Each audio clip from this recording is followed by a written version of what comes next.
Another day, another basketball stories na naman ang pagkikwentuhan natin.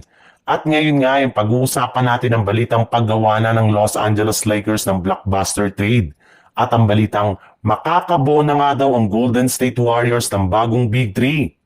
Matapos nga na mabigyan ng Lakers ng kontrata si Jake LaRavia, ay hindi na nga po nila pwede pang bigyan si DeAndre Ayton ng full mid-level exemption na nagkakahalaga ng $14 million. Ang kaya na lamang nga nilang i-offer sa kanya ay $8.5 million kaya upang mapatas ito ay kailangan nila na mag-trade ng ilan sa kanilang mga key player upang sa ganon ay makabuo sila ng mas malaking kontrata na maibibigay nila kay DeAndre Ayton. Ayon nga sa ibang lumabas na balita, since nga daw ay nalugi si Ayton sa pag-buyout ng kanyang kontrata sa Blazers, ay gusto nga nito na makakuha ng at least isang mid-level contract man lang.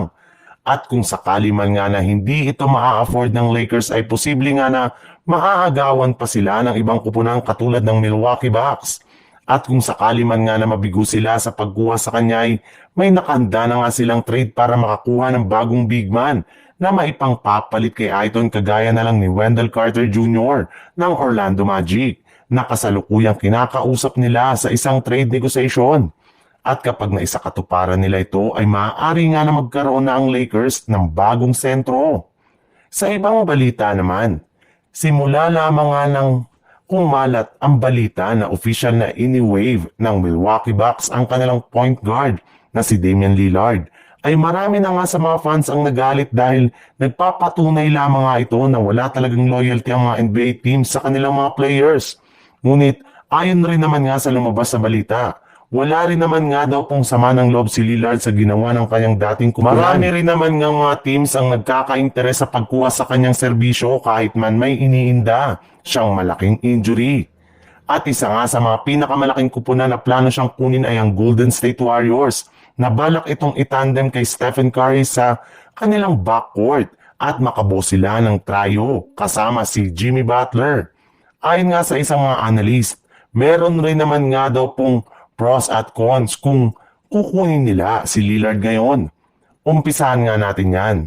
Advantage kung saan magkakaroon nga sila ng isang legit at mapagkakatiwalaan na katandem ni Curry sa kanilang backcourt lalo na pagdating sa opensa, lalo na ang kanyang shooting.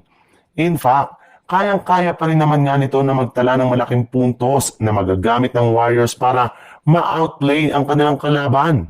Sigurado rin naman nga na kukuha na lang ito ng mas mababang kontrata na maaaring umabot na lang ng full mid-level contract o $15 million kada taon dahil sa kanyang edad.